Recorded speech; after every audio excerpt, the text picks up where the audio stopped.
الحمد لله رب العالمين والصلاة والسلام على أشرف الأنبياء والمرسلين نبينا محمد صلى الله عليه وسلم وعلى آله وأصحابه أجمعين. أما بعد،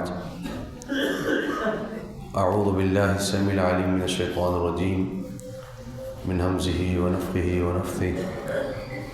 بسم الله الرحمن الرحيم. الحمد لله رب العالمين الرحمن الرحيم مالك يوم الدين إياك نعبد وإياك نستعين اهدنا الصراط المستقيم صراط الذين أنعمت عليهم غير المغضوب عليهم ولا الضالين آمين.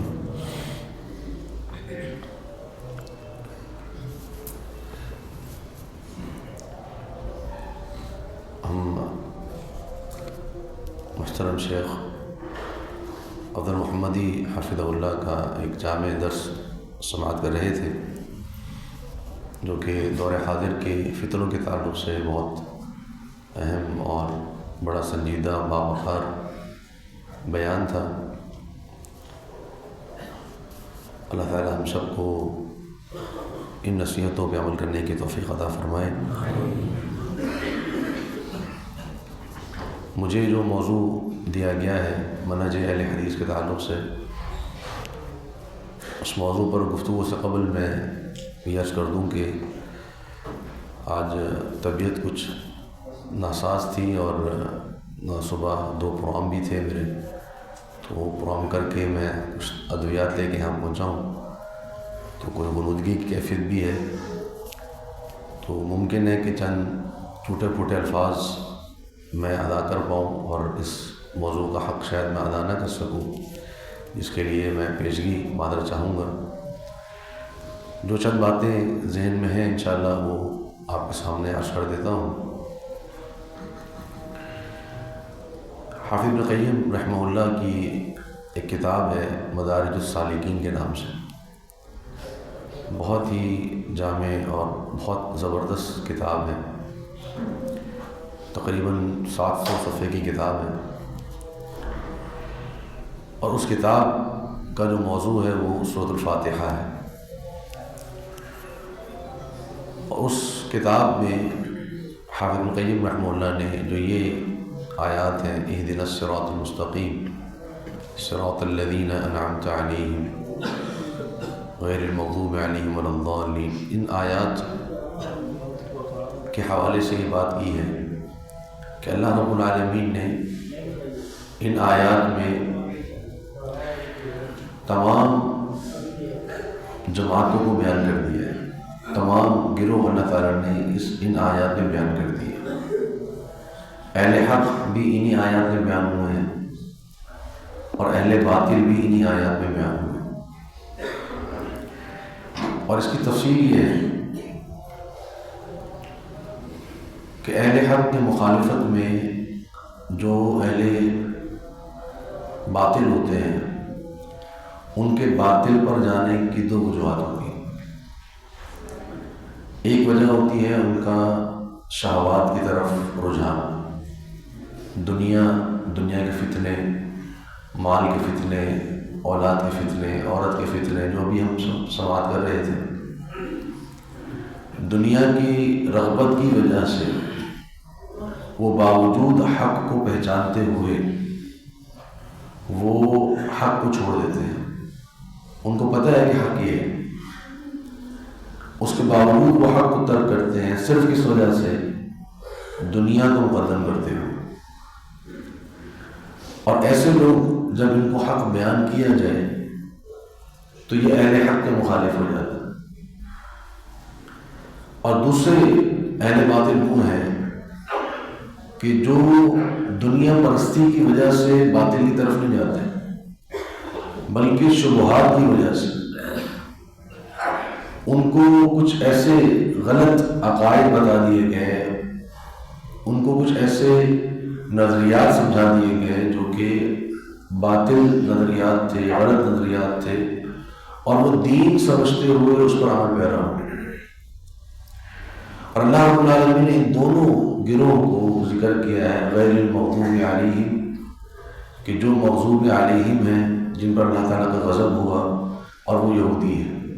قرآن مجید میں کئی مقامات پر ذکر کیا غضب اللہ علیہم ولعنہم، اللہ رب العالمین کا ان پر غضب ہوا، فرمایا وباءوا بغضب من اللہ، یہ اللہ کے غضب کے ساتھ پلٹے ہیں۔ تو ان پر اللہ کا غضب ہے۔ غضب کی وجہ کیا ہے؟ غضب کی وجہ یہ ہے کہ یہ حق کو پہچانتے ہیں۔ اللہ رب العالمین نے قرآن مجید میں کے مقامات پر فرمایا کہ یہ اس طرح پہچانتے ہیں کما یعرفون ابناءہم، جیسے یہ اپنی اولادوں کو پہچانتے ہیں۔ یہ نبی صلی اللہ علیہ وسلم آپ کو ایسے پہچانتے ہیں، آپ کی صفات سے، آپ کی علامات سے، آپ کے دین کو یہ ایسے پہچانتے ہیں جیسے اپنی اولادوں کو پہچانتے ہیں۔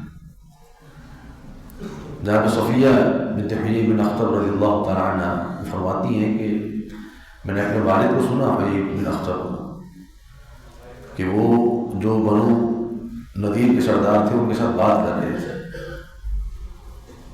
اور بنو نذیر کے سردار جو ہے وہ مل کے آئے نبی صلی اللہ علیہ وسلم سے۔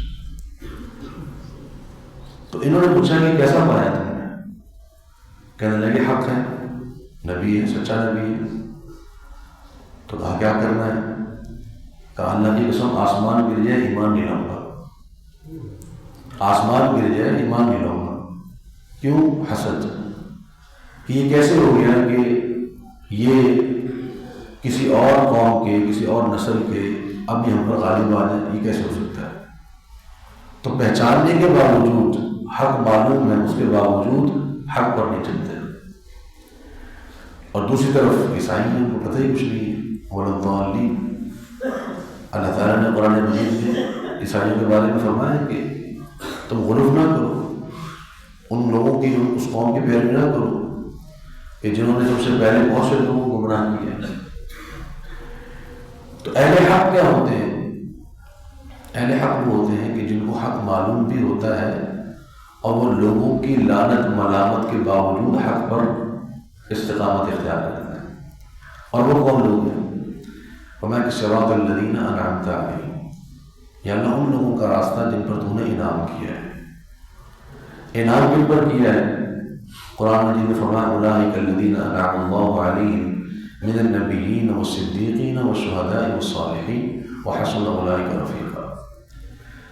یہ وہ لوگ ہیں جن پر اللہ تعالیٰ کا انعام ہے، جو انبیاء ہیں، صدیق ہیں، شہداء ہیں، صالحین ہیں، اور بہترین رفاقت ان لوگوں کی ہے۔ اب یہ وہ لوگ ہیں۔ تو ہمارا عقیدہ کیا ہے؟ انبیاء علیہ السلام یہ راہ راست پر ہے، اور انبیاء علیہ السلام کے امام کون ہیں؟ امام الانبیاء محمد رسول اللہ صلی اللہ علیہ وسلم۔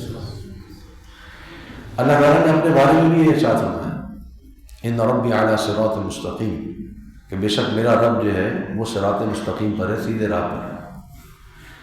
اللہ تعالیٰ نے نبی صلی اللہ علیہ وسلم کے بارے میں فرمایا کہ انک علی صراط مستقیم، آپ صراط مستقیم پر ہیں، آپ سیدھے راستے پر ہیں۔ تو نبی صلی اللہ علیہ وسلم سیدھے راستے پر ہیں، صراط مستقیم پر ہیں۔ اور صدیقین اور شہداء میں کون ہیں؟ صدیقین اور شہداء میں وہ ہیں جو نبی صلی اللہ علیہ وسلم کے صحابہ ہیں، محمد رسول اللہ والذین معه اشداء علی الکفار رحماء بینہم تراہم رکعا سجدا یبتغون فضلا من اللہ ورضوانا سیماہم فی وجوہہم من اثر السجود ذلک مثل فی التوراۃ ومثل فی الانجیل۔ کیا خوبصورت آیت ہے، صحابہ کی کیا شان بیان کرتی ہے آیت۔ جیسے ایک کوئی شخصیت بڑی محبت میں، بڑے خوبصورت انداز میں بڑی اچھائیاں اور صفات بیان کر رہی، جیسے اللہ رب العالمین نے ان کو مجسم بنا کے ہمارے سامنے رکھ دیا ہے، ان کا چہرہ تک ہمیں دکھا دیا، ان کے رکوع کی حالتیں، ان کے سجدے کی حالتیں اللہ تعالیٰ ہمیں دکھا رہا ہے صحابہ کی۔ والسابقون الاولون من المہاجرین والانصار والذین اتبعوهم بإحسان رضی اللہ عنہم ورضوا عنہ۔ سبقت لے جانے والے مہاجرین میں سے، انصار میں سے، ان کی اتباع کرنے والے بہترین طریقے کے ساتھ، اللہ ان سے راضی ہے، وہ اللہ سے راضی ہے۔ تو یہ وہ لوگ ہیں اولئک الذین انعم اللہ علیہم من النبیین والصدیقین والشہداء والصالحین، ان لوگوں کا راستہ ہے جو صراط مستقیم۔ صحیح مسلم میں ایک حدیث آتی ہے جناب خباب بن ارت رضی اللہ تعالیٰ عنہ، وہ فرماتے ہیں کہ ایک رات میں نبی صلی اللہ علیہ وسلم کے ساتھ تھا، تو آپ صلی اللہ علیہ وسلم نے بڑی طویل نماز پڑھی، تہجد کی۔ آپ کا معمول نہیں تھا اتنی طویل نماز پڑھنا۔ جب نماز مکمل ہوئی تو میں نے کہا کہ رسول صلی اللہ علیہ وسلم آج آپ نے ایسی عبادت کی ہے کہ میں نے ایسی عبادت پہلے کبھی آپ کی نہیں دیکھی۔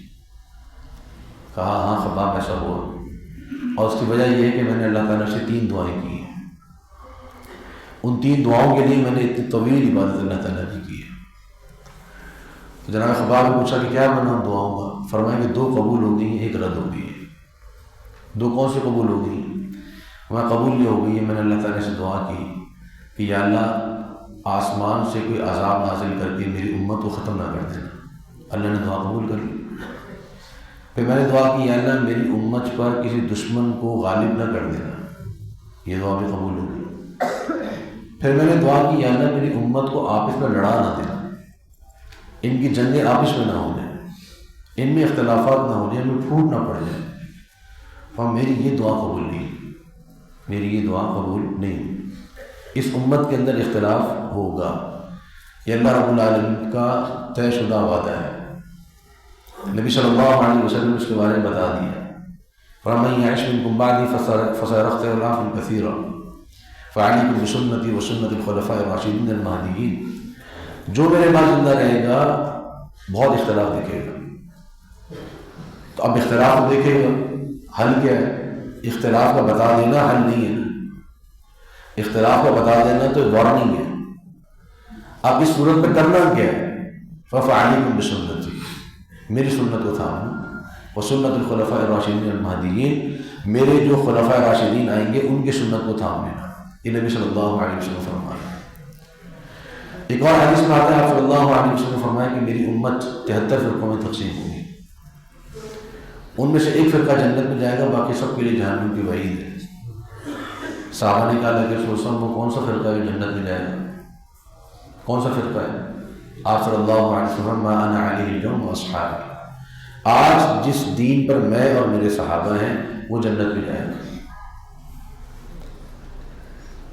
ایک اور حدیث میں آگے سے مسلم کے حدیث میں فرمایا لا تزال طائفۃ من امتی ظاہرین الحق لا یضرهم من خاذ لهم، میری امت کی ایک جماعت میرے زمانے سے لے کر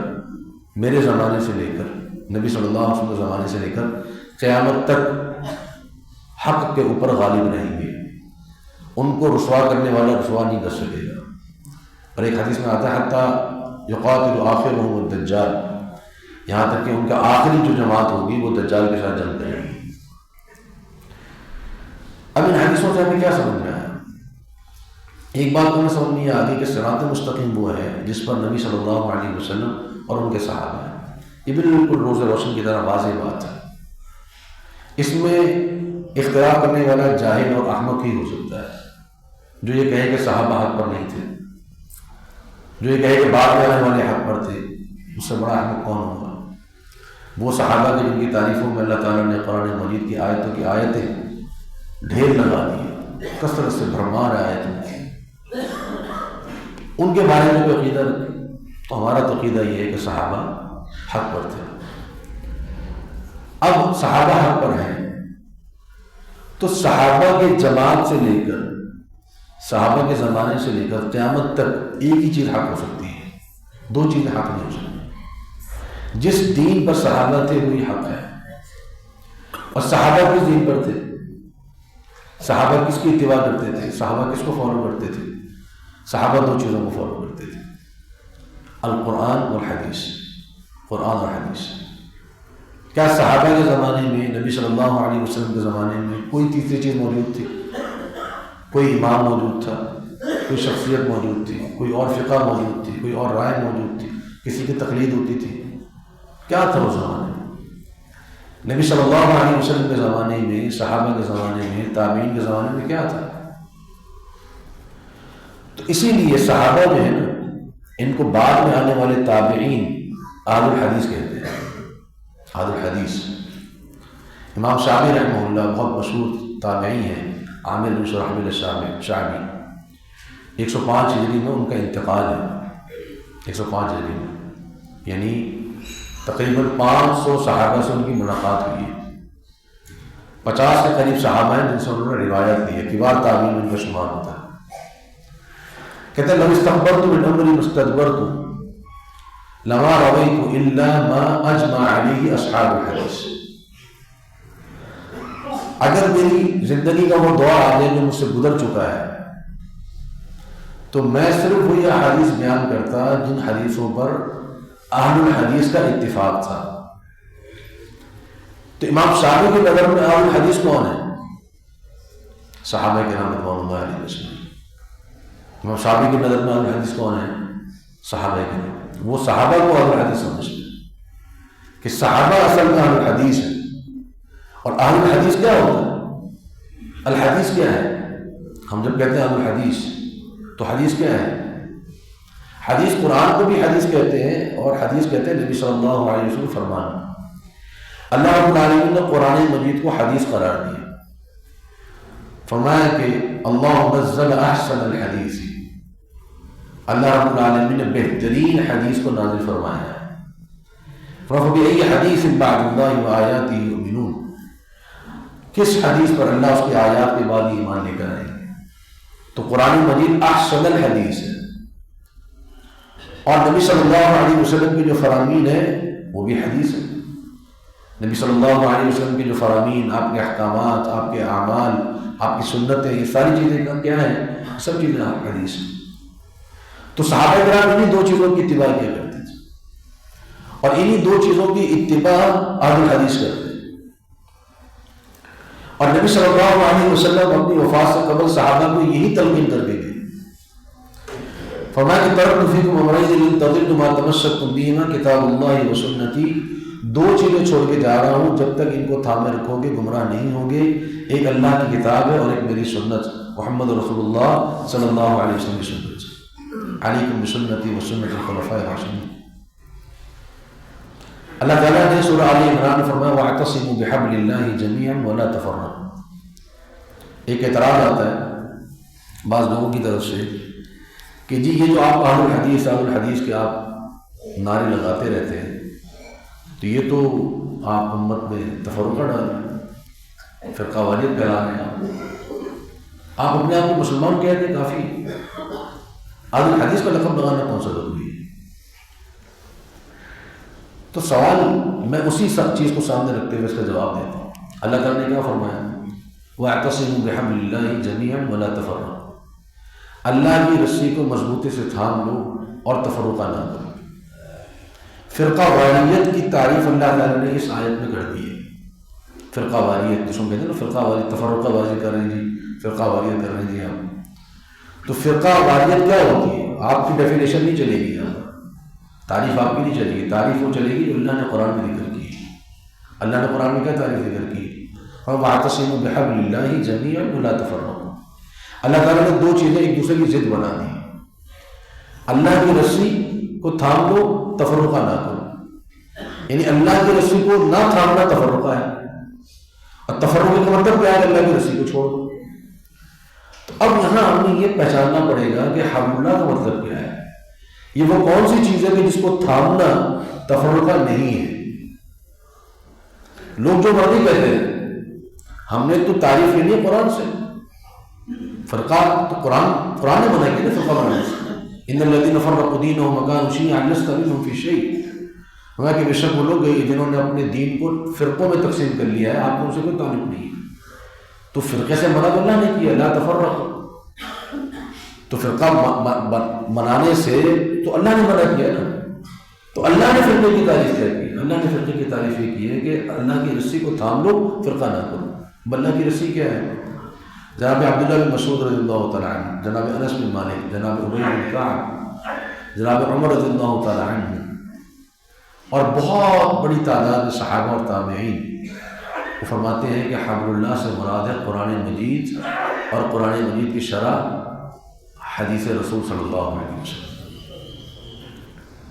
اب مجھے بتائیے کہ اگر ایک شخص یہ کہتا ہے کہ میں قرآن کو تھام لوں، وہ یہ کہتا ہے کہ حدیث کو تھام لوں، تو کیا وہ فرقہ واریت کر رہا ہے یا فرقہ واریت سے منع کر رہا ہے؟ فرقہ واریت سے منع کر رہے ہیں۔ فرقہ واریت یہ ہے کہ آپ قرآن اور حدیث کو چھوڑ کے کسی تیسری چیز کی تعریف، کسی تیسری چیز کی آپ دعوت دیں، یہ فرقہ واریت ہے۔ میں اگر قرآن کی طرف بلا رہا ہوں، میں کہہ رہا ہوں کہ آؤ قرآن پڑھو اور حدیث پڑھو، یہی منہج اہل حدیث ہے، یہی صراط مستقیم ہے، یہی صراط الذین انعمت علیہم ہے، یہی ہمیں صحابہ نے تلقین کی ہے کہ ہمیں قرآن پڑھو حدیث پڑھو۔ صحابہ کو ہدایت ملی انہی دو چیزوں سے، انہی دو چیزوں کے بارے میں نبی صلی اللہ علیہ وسلم فرماتے ہیں کہ جب تک ان چیزوں کو تھامے رکھو گے گمراہ نہیں ہوگے۔ آج یہ امت اگر گمراہ ہوئی ہے، اور ہوئی ہے، اللہ نے لکھا تھا گمراہ ہونا اس امت کی، اس امت کا فرقوں میں تقسیم ہو جانا اللہ نے لکھا تھا، تو یا اللہ یہ فرقے ختم کیسے ہوں گے؟ ہم کہاں کس طریقے سے ہم اس فرقے میں، اس جماعت میں جا سکتے ہیں کہ جو جماعت صحیح راستے پر ہے، جس نے جنت پہ جانا ہے؟ تو اس کا طریقہ یہ نہیں ہے کہ آپ کہیں گے جی میرا کسی فرقے سے تعلق نہیں۔ میں آپ کو تجربے کی بنیاد پر یہ بات بتا رہا ہوں کہ جو شخص اپنے آپ کو فقط مسلمان باور کراتا ہے کہ جی میرا کسی فرقے سے تعلق نہیں ہے اور میں ایک مسلمان ہوں، لکھ لیجئے یہ آدمی ایک نیا فرقہ بناتا ہے، یہ آدمی ہمیشہ ایک نیا فرقہ بناتا ہے۔ کیوں؟ کیونکہ جب وہ کہہ رہے ہیں کہ میں فقط مسلمان ہوں، تو بھائی مسلمان ہے تو آپ کس کو فالو کر رہے ہیں؟ اگر آپ قرآن اور حدیث کی اتباع کر رہے ہیں تو پھر آپ اہل الحدیث کے منہج کی اتباع کر رہے ہیں، اور اہل الحدیث کا جو منہج ہے یا اہل الحدیث کا جو نام ہے یہ ایک فرقے کا نام نہیں ہے، یہ ایک نظریے کا نام ہے، یہ ایک شناخت ہے، یہ ایک فضیلت ہے، یہ ایک شرف ہے۔ اور اس کی میں وضاحت بھی کرتا ہوں عموماً کہ صحابہ کرام رضوان اللہ علیہم اجمعین کیا تھے؟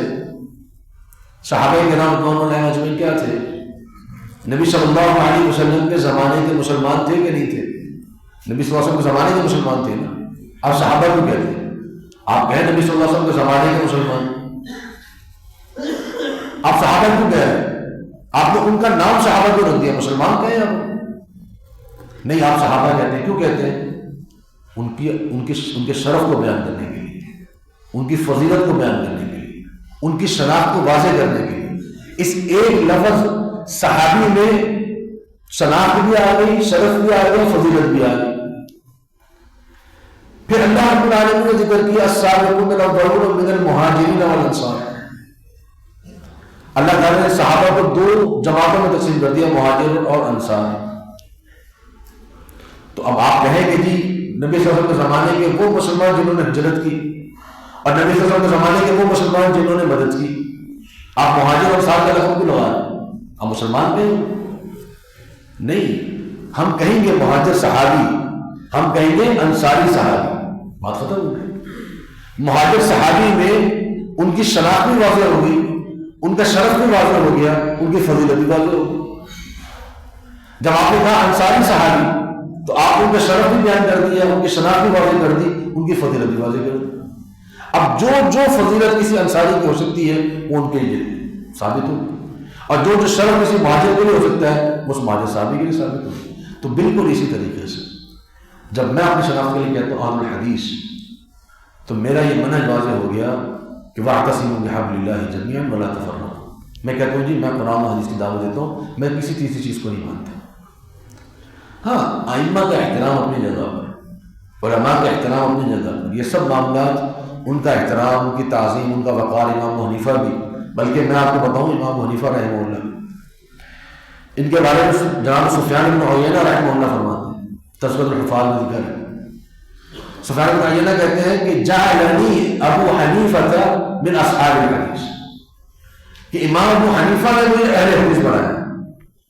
سفیان بن عیینہ جو بڑے مشہور محدث ہیں کہتے ہیں ابو حنیفہ رحمہ اللہ نے مجھے اہل حدیث بنایا۔ اور کتنے معروف صاحب، عبد القادر جیلانی رحمہ اللہ، بڑا نام آتا ہے، لوگ بڑا ان کو ان کی تعظیم کرتے ہیں۔ وہ کہتے ہیں کہ من سمات الرافضہ تھی، کہ رافضہ میں ہے ان کے علامات میں سے یہ انہوں نے ذکر کیے بات غنیۃ الطالبین، عبد القادر جیلانی رحمہ اللہ کی بڑی مشہور کتاب ہے غنیۃ الطالبین۔ بہت سارے لوگوں کو نہیں پتا کہ عبد القادر جیلانی خود اہل حدیث تھے، اور وہ کہتے ہیں اپنی کتاب میں بنیاد الطالبین میں لکھتے ہیں، کہتے ہیں کہ رافضہ کی علامتوں میں سے یہ علامت ہے تسمیتہم لأہل الحدیث النواصب، کہ وہ اہل حدیث کو ناصبی کہتے ہیں۔ یہ کون کہہ رہا ہے؟ ابو قادر جیلانی رحمہ اللہ اپنی کتاب بنیاد الطالبین کے مقدمے میں وہ کہتے ہیں کہ رافضہ کی علامت یہ ہے، یعنی بدعتیوں کی علامت یہ ہے کہ وہ اہل حدیث کو ناصبی کہتے ہیں، اور پھر آگے فرماتے ہیں کہ جب تم کسی کو دیکھو کہ وہ اہل حدیث کو برا بھلا کہہ رہا ہے سمجھ لو وہ بدعتی ہے۔ یہ کون کہہ رہا ہے؟ عبد القادر جیلانی رحمہ اللہ، اہل حدیث سے وہ خود بھی، ان کی کتاب اٹھا کے دیکھیں بنیاد الطالبین، نماز کا کیا طریقہ بیان کیا انہوں نے، کون سی فقہ بیان کی انہوں نے، ساری فقہ اہل حدیث بیان کی انہوں نے۔ اور صحابہ کے زمانے کے بعد تابعین کا جو زمانہ ہے یہ بھی اہل حدیث کا زمانہ ہے۔ ایک معروف مورخ ہے ابو منصور البغدادی رحمہ اللہ، 34 صدی ہجری کا عالم ہے، انہوں نے عراق کا پورا علاقہ، خراسان کا پورا علاقہ، یہ یمن، یہ جزیرہ عرب، یہ ہمارا قارہ ہندی ہے جس کو ہم بر صغیر کہتے ہیں، پورا انہوں نے وزٹ کیا، سیاحت کی۔ اپنی کتابوں کی 2 کتابیں، اصول الدین کے نام سے کتاب ہے، الفرق بین الفرق کے نام سے ان کی کتاب ہے، اس کے اندر ہم لکھتے ہیں، کہتے ہیں کہ جمیع اہل الاسلام فی ظہور الاسلام، کہ جتنے بھی یہ سرحدیں ہیں مسلمانوں کی، سرحدوں سے مراد کی جو سرحدی علاقے جو غیر مسلموں سے ملتے ہیں جاتے ہیں، ایک طرف عیسائی کی طرف یورپ کے اندر، دوسری طرف بر صغیر تھا جو کہ چائنا کی طرف ملتا تھا جا کے، تو یہ جتنے بھی علاقے ہیں ان سب میں جو مسلمان رہتے ہیں جمیعہم اہل الحدیث، سب کے سب اہل حدیث۔ یہ کون کہہ رہے ہیں؟ ابو منصور بغدادی جو 5ویں صدی ہجری کا ہے۔ لوگ ہمیں کہتے ہیں کہ جی ان کو انگریزوں نے بنایا 18ویں صدی کے بنے اہل حدیث۔ امام شافعی رحمہ اللہ صحابہ کے بارے میں کہہ رہے ہیں اہل حدیث، اصحاب الحدیث۔ سفیان بن عیینہ کہہ رہے ہیں کہ مجھے اہل حدیث بنایا ہے امام ابو حنیفہ رحمہ اللہ۔ قتیبہ بن سعید رحمہ اللہ بڑے مشہور امام محدث ہیں، اور ایسے محدث ہیں کہ جو ہماری 6 کتابیں کتب حدیث جن کو کہتے ہیں، کتب 6، اور کوئی بھی شخص اس وقت تک عالم نہیں بن سکتا جب تک کہ وہ 6 کی 6 کتابوں کو نہ پڑھ لے۔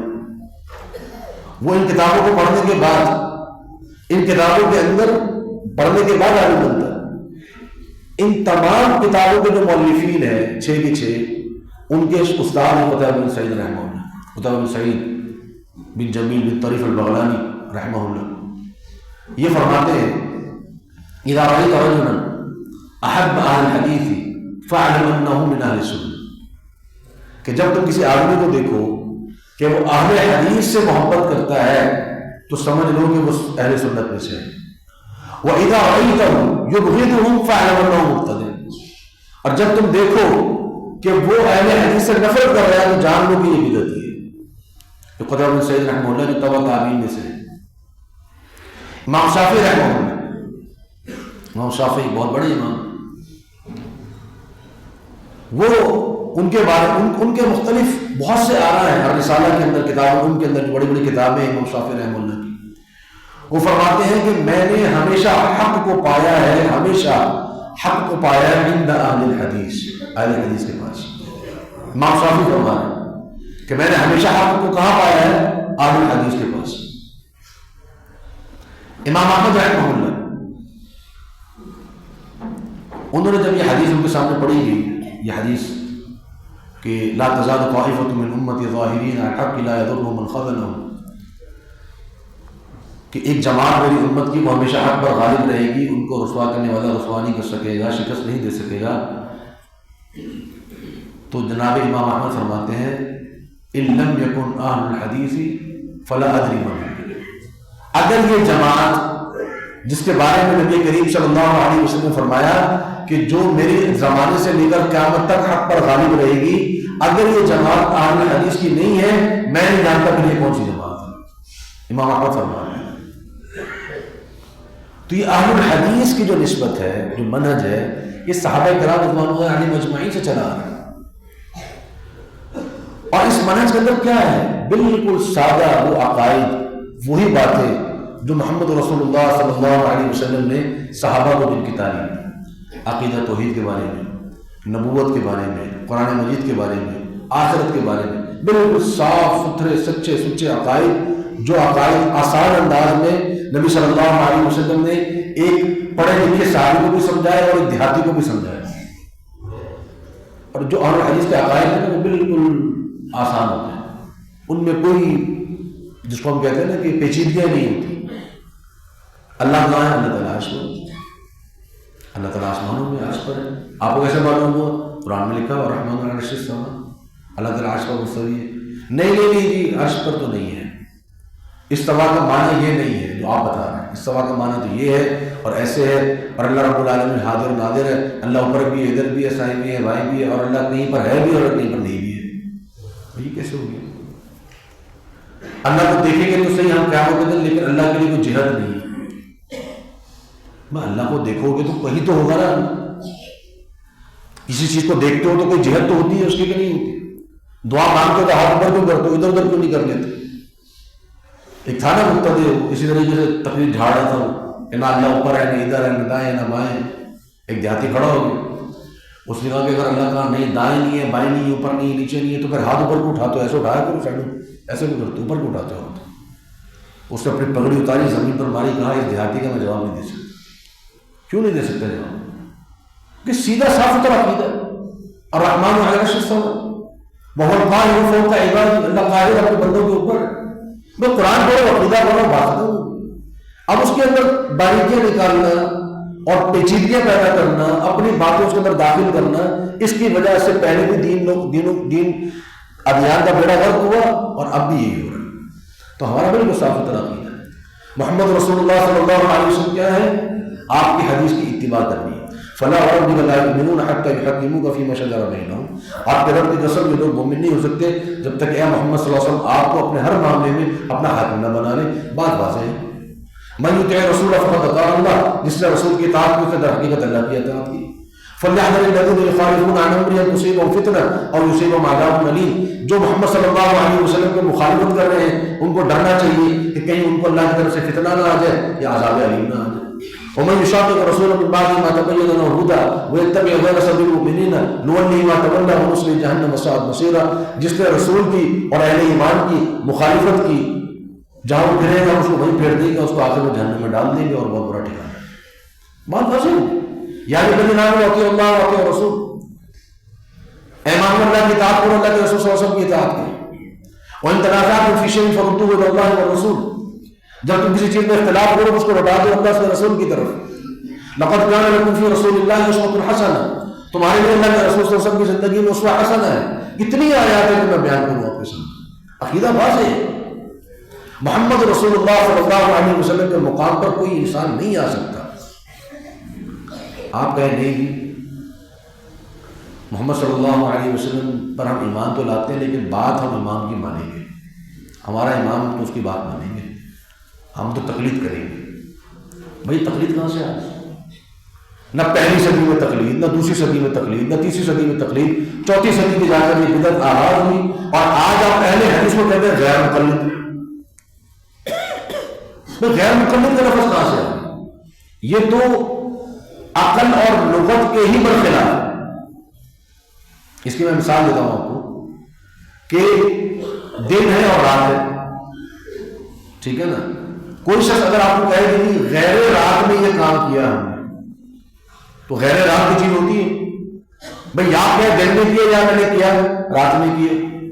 تو مقلد کی ضد غیر مقلد نہیں ہے. مقلد کی ضد ہے متبع سنت.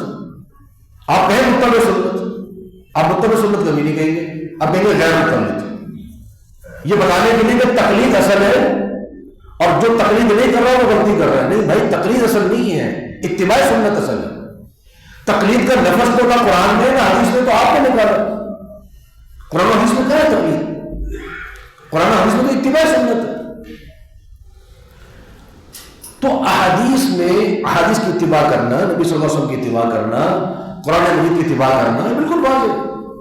اب آپ کہیں گے کہ فتویٰ ہم جو ہمارے امام صاحب دیں گے آپ ویسے کریں گے، اس کے برخلاف آپ نہیں جا سکتے تقلید کے بغیر. اب میں بڑے مشہور مفتی صاحب ہیں سوشل میڈیا پہ، سوشل میڈیا کی شخص بات کر رہے تھے. بات واقعی صحیح، عجیب و غریب لوگ بیٹھے ہیں. اور بہت مشہور مفتی صاحب ہیں، میں نام نہیں لینا چاہ رہا، آپ سب جانتے ہوں.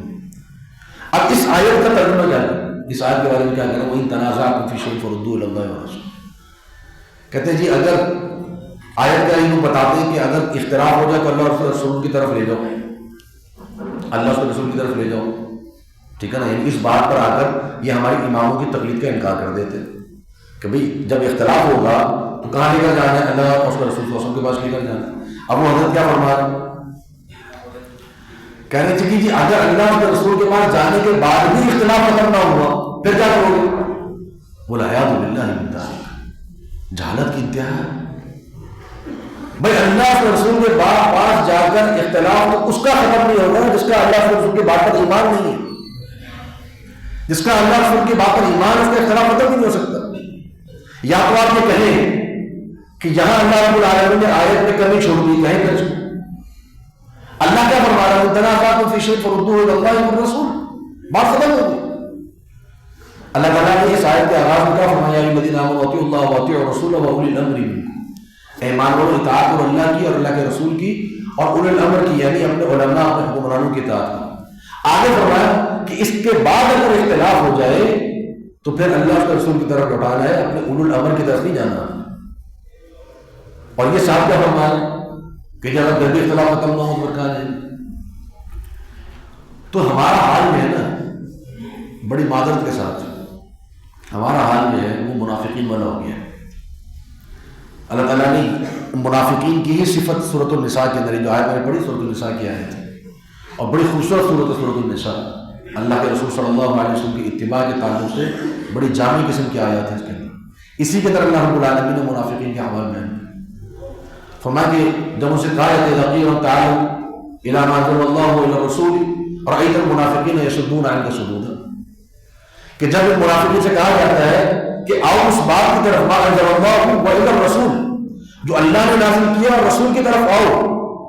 رأیت المنافقین یصدون عنک صدودا، آپ منافقین کو دیکھیں گے آپ سے وہ کترا کے نکل جائیں گے، حراست میں نکل جائیں گے، جان چھڑا کے نکل جائیں گے. منافقین اللہ اور رسول کی طرف آنا ہی نہیں چاہتے. ان کا اپنا ایک دین ہے، ان کا اپنا ایک ایمان ہے، ان کا اپنا ایک مذہب ہے، وہ اس کی طرف لیں گے نہیں. اہل الحدیث کا منہج کیا ہے؟ اہل الحدیث کا منہج یہ ہے کہ نبی صلی اللہ علیہ وسلم کی جہاں حدیث آ گئی وہاں کسی کی رائے، کسی کی قیاس، کسی کا عقل، کسی امام کی بات کچھ ہم نہیں مانتے. اس کے بعد کوئی قوم، قبیلہ، کوئی برادری، کوئی وطن، کوئی بڑے سے بڑی شخصیت آ جائے، حتیٰ کہ جناب عبداللہ بن عباس رضی اللہ تعالیٰ عنہ لوگوں کو سمجھاتے ہوئے کہتے ہیں کہ مجھے خوف ہے کہ کہیں تم پر آسمان سے پتھروں کی بارش نازل نہ ہو جائے. میں تمہیں کہہ رہا ہوں کہ محمد رسول اللہ صلی اللہ علیہ وسلم یہ کیا اور تم کہتے ہو ابو بکر عمر نے یہ کیا. ابو بکر عمر کی کیا حیثیت ہے نبی صلی اللہ علیہ وسلم؟ کوئی حیثیت نہیں.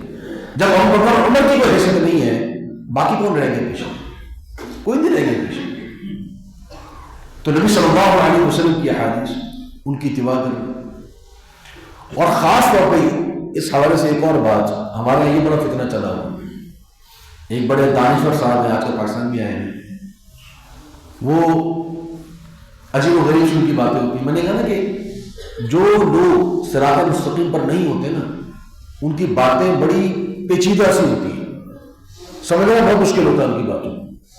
اور لوگ سمجھتے ہیں کہ جس کی بات کو سمجھنا مشکل ہے وہ صحیح ہے. میں کہتا ہوں اگر یہی معیار ہے نا تو پھر عیسائیت قبول کر لو. جو پیچیدگی عیسائیت کے اندر ہے نا وہ دنیا کی کسی دین میں نہیں ہے. 3 1 اور 1 3 سمجھا کے دکھا دیجیے مجھے. تسلیس کا عقیدہ کسی کے متھے میں نہیں آ سکتا. کیا ہے عقیدہ؟ کیا ہے 3 1 بھی ہے اور 1 3 بھی ہے. اب یہ کوئی ہے بات کرنے والی؟ کسی کو سمجھ میں آتی ہے بات؟ نہیں آتی. ایسے گجلک بات، پیچیدہ بات ہے. عیسائیوں کو نہیں سمجھ آتی بات کیا ہے. یہی معاملہ ان لوگوں کا ہوتا ہے، اہل باطل کا ہمیشہ یہی معاملہ ہوتا ہے. یہ ایسی پیچیدہ بات نکال کے لائیں گے، باریک بینی والی بات نکال کے لائیں گے اور سمجھیں گے کیا کمال کی بات کی. کوئی کمال بات نہیں. شریعت اور دین جو نازل کیا اللہ رب العالمین نے بڑا آسان نازل کیا. لقد یسرنا القرآن للذکر فہل من مدکر. یہ قرآن جو ہے نا دیہاتیوں کو بھی سمجھ میں آ گیا تھا. کوئی پیچیدہ باتیں نہیں ہیں اس کے اندر. اب ہمیں یہ منطق اور فلسفے کی گانے نہ سنیں. یہ علم کلام ہمارا اس کے آگے، ہمارے آگے اس کا روپ نہ جھاڑیں. نبی صلی اللہ علیہ وسلم کے آگے بھی چلا کلام کی اور لوگوں نے ایسی حرکتیں کی شعر پڑھ پڑھ کے لاتے تھے نبی صلی اللہ علیہ وسلم کے سامنے، اور شعر و شاعری کے ذریعے سے قرآن مجید کا مقابلہ کرتے تھے. تو یہ شعر و شاعری نہیں چلتی ہے، یہ منطق اور کلام اور فلسفے کی اور پیچیدگیاں ہمارے آگے نہیں چلتی، ان کا روبہ جانا ہے ہمارے. تو وہ صاحب جو ہے وہ عجیب سی بات کرتے ہیں کہ جی حدیث کی اتباع لازم نہیں ہے، سنت کی اتباع لازم ہے. سنت کیا ہے؟ سنت یہ ہے کہ جو ابراہیم علیہ السلام کے زمانے سے چلی آ رہی ہے اور نبی صلی اللہ علیہ وسلم اس کو آگے جاری کر دیا ہے. دین کے اندر 25 سنتیں ہیں، اسی پر عمل کرنا لازم ہے. اب میرے پاس وقت نہیں ہے کہ میں اس گفتگو کی جو انتہائی فضول قسم کی ہے اور جو انتہائی جس کو میں کہوں کہ ایک بے دلیل اور بالکل ہوائی باتیں ہیں جس کے پیچھے کوئی دلیل نہیں ہے، کوئی بنیاد نہیں ہے، بے بنیاد باتیں، اس کو آپ ایک طرف رکھ دیجیے. اصل بات اپنے ذہن میں بٹھا لیجیے. محمد رسول اللہ صلی اللہ علیہ وسلم کا کوئی فرمان ہو جو صحیح حدیث سے ثابت ہو جائے اس پر عمل کرنا لازم. اور اگر آپ کے ذہن میں یہ بات آتی ہے، یہ وسوسہ آپ کے ذہن میں آتا ہے کہ جی حدیث پر عمل کرنا لازم تھوڑی ہے، تو آپ یقین مانیے اگر آپ حدیث پر آپ کا حدیث کے بارے میں اگر یہ عقیدہ ہے تو آپ دین پر عمل ہی نہیں کر سکتے. دین پر عمل کرنا ممکن نہیں. کیسے ممکن نہیں ہے؟ اللہ رب العالمین نے قرآن مجید کے اندر 660 مرتبہ نماز کا حکم دیا ہے. اقیم الصلاۃ، اقیم الصلاۃ، اقام الصلاۃ، یقیمون الصلاۃ. نماز کا ذکر کے، اقامت الصلاۃ کا ذکر کے 660 مرتبہ قرآن مجید کے اندر. کسی ایک مقام پر بھی اللہ رب العالمین نے نماز کا طریقہ بیان نہیں کیا. اور میں آپ کو عجیب بات بتاؤں، قرآن مجید میں یہ جو وراثت کا علم ہوتا ہے، علم وراثت جس کو ہم کہتے ہیں، یہ پورے شریعت کا سب سے مشکل دین ہے، سب سے مشکل علم ہے. پورے دین اسلامی کا سب سے مشکل علم کیا ہے؟ علم وراثت. اللہ رب العالمین نے مکمل علم وراثت کو 3 آیات میں بیان کر دیا. پورا علم وراثت سمیٹ کر اللہ رب العالمین نے 3 آیات کے اندر بیان کر دیا. دنیا کے اندر وراثت کا جو بھی مسئلہ ہے وہ 3 آیات سے حل ہو جاتا ہے. تو دین کا سب سے مشکل علم اللہ تعالیٰ نے فقط 3 آیات میں بیان کر دیا. تو نماز کا طریقہ ایک آیت میں بیان نہیں ہو سکتا تھا؟ ہو سکتا تھا. زکوٰۃ 330 مرتبہ نماز کے نصف بیان ہوئے، 330 مرتبہ زکوٰۃ بیان ہوئی قرآن مجید میں. ایک مقام پر بھی اللہ رب العالمین نے زکوٰۃ کا نصاب، کہاں سے زکوٰۃ دی جائے گی، کتنی دی جائے گی، کہیں بیان نہیں کیا. ایک آیت میں زکوٰۃ بیان ہو سکتی تھی کہ نہیں ہو سکتی تھی؟ ہو سکتی. کیوں بیان نہیں کیا اللہ؟ اس لیے بیان نہیں کی کہ اگر اقامت الصلاۃ میں عمل کرنا ہے تو نبی صلی اللہ علیہ وسلم کے طریقے کو دیکھنا پڑے گا، حدیثوں کو دیکھنا پڑے گا. اگر زکوٰۃ دینی ہے تو نبی صلی اللہ علیہ وسلم کے زکوٰۃ کی حدیثوں کو فالو کرنا پڑے گا. اب یہاں ایک بڑی عجیب سی بات کرتے ہیں. انہی حضرت کے ایک اور شاگرد ہیں، ان کا میں نے کلپ دیکھا. ان سے کسی نے سوال کیا کہ نماز، حدیث کا بغیر نماز کیسے ہوگی؟ تو وہ سوال کرنے والے سے ہی کہہ رہے ہیں کہ جی آپ نے نماز کہاں سے سیکھی ہے؟ والدین کو دیکھ کے سیکھی ہے. تو بس یہی سنت ہے کہ یہی تواتر ہے، یہی آپ نبی صلی اللہ علیہ وسلم کے زمانے سے تواتر چلا آ رہا ہے، اسی تواتر سے نماز ثابت ہے. اور سامنے والے اوہ ماشاء اللہ زبردست بات، اچھا واقعہ تواتر سے ثابت ہو گئی، حدیث کی طرف جانے کی ضرورت ہی نہیں ہے. تو بھائی اگر تواتر سے ہی نماز ثابت ہو گئی تھی تو اتنا اختلاف نہیں ہے. اگر صحابہ نے نبی صلی اللہ علیہ وسلم کو دیکھ کے پڑھی، تابعین نے صحابہ کو دیکھ کے پڑھی، تبع تابعین نے تابعین کو دیکھ کر پڑھی، اور یہی تسلسل چلا آ رہا ہے اور حدیثوں کی ضرورت نہیں تھی، تو اختلاف کیوں ہو؟ یہ شافعی، حنفی، حنبلی یا حدیث کی نماز کے اختلاف کیوں ہو؟ یہ اسی وجہ سے اختلاف ہے کہ ایک دوسرے کو دیکھ کر نماز نہیں سیکھی جاتی، دلائل کے بنا کر سیکھی جاتی. اور یہ اس بات کی دلیل ہے کہ دیکھا دیکھی دین نہیں چلتا. دیکھا دیکھی دین نہیں چلتا جب تک کہ دلیل نہ. تو تواتر سے عمل ثابت نہیں ہوتا، دیکھا دیکھی سے عمل ثابت نہیں ہوتا، دلیل پیش کرنی پڑتی ہے. تو بغیر حدیث کے آپ نماز نہیں پڑھ سکتے. پورا قرآن مجید میں اللہ نے نماز جنازہ کا ذکر نہیں کیا. اب دفناؤ اپنے مردوں کو بغیر نماز جنازہ. پورا قرآن مجید میں اللہ تعالیٰ نے کفن دفن کا ذکر نہیں کیا. بغیر کفن دفن کے دفناؤ، چتا جلاؤ اپنے آبا و اجداد کی، جس طرح غیر مسلم کرتے ویسے کرتے دیکھ لو. نماز عید کا ذکر نہیں قرآن مجید کے اندر.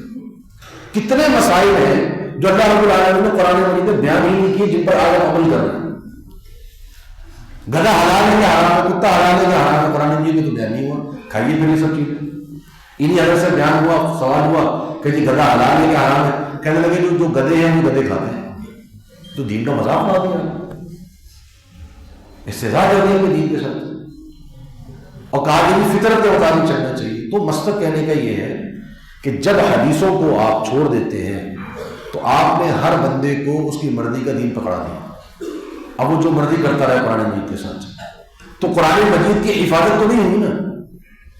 اللہ رب العالمین نے فرمایا کہ انا انزلنا الیک الذکر، اللہ تعالیٰ نے کیا فرمایا کہ کیسے نحن نزلنا الذکر وانا لہ لحافظون، کہ ہم نے ذکر کو نازل کیا ہے اور ہم اس کی حفاظت کرنے والے۔ اب حفاظت کا مطلب کیا ہے؟ حفاظت کا مطلب یہ تھوڑی ہے کہ بس قرآن مجید کا ٹیکسٹ محفوظ ہو جائے، متن محفوظ ہو جائے۔ بھائی اقیم الصلاۃ کا مطلب کیا ہے؟ اگر حدیثیں محفوظ نہیں ہوں گی تو اقیم الصلاۃ آپ کو مردی مانا کرتے رہے، آپ الزکوٰۃ آپ کو مردی مانا کرتے رہے۔ تو قرآن مجید کی حفاظت میں حدیثوں کی حفاظت شامل ہے، اور علماء نے بڑی محنت کی ہے حدیثوں کی حفاظت کے اوپر، سال ہر سال کی محنت کی ہے، اور یہ بہت بڑا علم ہے، بہت بڑا علم ہے۔ کسی بھی دین کے پاس اتنا بڑا علم نہیں ہے۔ موسیٰ علیہ السلام کی کوئی سنتیں محفوظ نہیں ہے، عیسیٰ علیہ السلام کی کوئی سنتیں محفوظ نہیں ہے۔ جو سنتیں مسلمانوں نے اپنے نبی محمد رسول اللہ صلی اللہ علیہ وسلم محنت کر کے جمع کی، تو لہٰذا یہ منہج اہل حدیث ہے کہ قرآن کو فالو کرو، حدیث کو فالو کرو، حدیث کے مطابق اپنے عمل کو آپ اختیار کیجیے۔ اور آخری بات میں اس میں اضافہ کرتا چلوں، جو شیخ بھی ذکر کر رہے تھے سوشل میڈیا کے تعلق سے، کہ علماء کو آپ تلاش کریں کہ علماء کون ہیں۔ ہمارے ہاں بہت ساری، یہ اب نوجوانوں کے خاص طور پر میں نوجوانوں سے مخاطب ہوں، کہ آپ لوگ اپنا دین اب ڈھونڈ رہے ہیں سوشل میڈیا کے اوپر، ٹھیک ہے، اور جو تھوڑا سا ایک آدمی جس کو تھوڑا بہت بولنا آتا ہے، تھوڑی چند باتیں انگلش کی بھی ساتھ میں شامل کر لیتا ہے، پیچھے سے گوں گاں کی آوازیں آ رہی ہوتی ہیں، ذرا اچھی سی ویڈیو بنی ہوئی ہوتی ہے، اور وہ ذرا میک اپ کر کے آیا ہوا ہوتا ہے، ذرا وہ اچھا سا لگ رہا ہوتا ہے، خوبصورت سا لگ رہا ہوتا ہے، تو وہ ہمارا رول ماڈل بن جاتا ہے کہ ہاں یہ شخص ہے۔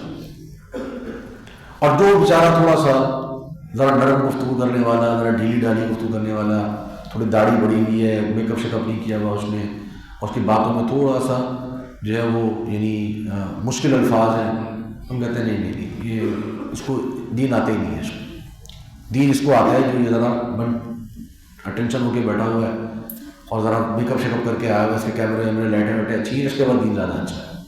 ہمارا اسٹینڈرڈ اب یہ بن گیا ہے اور ہم ایسے لوگوں کو فالو کر رہے ہیں۔ تو دین کا معاملہ میرے بھائی اتنا آسان نہیں ہے۔ ہم بحیثیت قوم جو ہے نا، اب ہمارا معاملہ یہ ہو گیا کہ ہم نے ڈاکٹری بھی سوشل میڈیا سے سیکھ رہے ہیں، ٹھیک ہے نا، ہر بندہ ڈاکٹر بنا ہوا ہے سوشل میڈیا کے اوپر، ہر بندہ انجینئر بنا ہوا ہے سوشل میڈیا کے اوپر، اور ہر بندہ ہر چیز کا ماہر بن چکا ہے۔ اور میں کہتا ہوں کہ اگر آپ کسی فراڈی ڈاکٹر کی کوئی میڈیسن سن کے کھا لیں، اس کا آپ کو اتنا نقصان نہیں ہوگا جتنا کسی فراڈی عالم کی بات سن کے آپ دین پر عمل کرنے سے آپ کا نقصان ہو سکتا ہے۔ یہ بات ذہن میں رکھیں، اور نبی صلی اللہ علیہ وسلم نے اس چیز کو قیامت کی نشانی قرار دیا ہے۔ آپ صلی اللہ علیہ وسلم فرمائے کہ لوگوں پر ایک وقت آئے گا کہ جب یہ علامتیں ہوں گی، ان علامتوں سے ایک چیز آپ نے فرمائی کہ رویبضہ گفتگو کریں گے، رویبضہ۔ صحابہ نے پوچھا رویبضہ کون ہے؟ فرمایا ایسا جاہل اور احمق آدمی جس کا کسی میں شمار نہیں ہوتا، اور وہ لوگوں کی بڑی بڑی باتوں کے اندر آ کے گفتگو کرے گا، بڑے بڑے معاملات میں آ کے گفتگو کرے گا۔ تو یہ ایسے دانشور ہیں، دنیا کا کوئی موضوع آپ اٹھا لیں، چاہے وہ سیاست سے تعلق رکھتا ہو، وہ عسکری معاملہ سے تعلق رکھتا ہو، وہ اکانومی سے تعلق رکھتا ہو، وہ میڈیکل سے تعلق رکھتا ہو، وہ قانون سے تعلق رکھتا ہو، وہ دین سے تعلق رکھتا ہو، وہ تفسیر ہو، وہ حدیث ہو، وہ فقہ ہو، وہ کوئی مسئلہ اٹھا لیں، اس نے اپنی رائے اس کے لازمی دینی ہے۔ ایک نام میں چاہوں کا ذکر کر دوں، ایک حضرت ہے ساحل عظیم صاحب، بڑے مشہور آدمی ہیں، سب آپ نے سنا ہوگا۔ ابھی پچھلے دنوں ان کی پوڈ کاسٹ آئی، ایک اور حضرت بڑے مشہور ہیں وہ بھی، اوریا مقبول جان صاحب، ان کے ساتھ ان کی پوڈ کاسٹ تھی۔ اب مجھے جو دکھ ہوتا ہے وہ اس بات پر ہوتا ہے کہ آپ نے دین کو مذاق بنا کے رکھ دیا۔ اب جیسے چاہیں آپ اس کے اندر آپ تفصیل بیان کر کے چلیں گے۔ اب وہ ٹاپک تھا یاجوج ماجوج کا، ٹاپک اٹھایا میں یاجوج ماجوج کہ یاجوج ماجوج کیا ہوتے ہیں، کون ہے، کہاں پر ہیں۔ اب ان کی پوری ایک جو ہے وہ ایک ذہن ان کا پھنسا ہوا ہے، ٹانگ اڑی ہوئی ہے ان کی کہ یاجوج ماجوج اس دنیا میں نہیں ہے، یاجوج ماجوج جو ہے وہ خلا کے کسی اور سیارے میں ہے۔ اب اس کو وہ ثابت کرنے کے لیے مختلف دلائل انہوں نے دیے، میں اس کا ذکر نہیں کر رہا، عجیب و غریب فضول قسم کی باتیں، لیکن میں صرف آپ کو ایک حقیقت بتانا چاہتا ہوں۔ سورۃ الانبیاء کی آیت ہے من کل حدب ینسلون، من کل حدب ینسلون، کہ ہر وہ اونچائی سے اتر رہے ہوں گے۔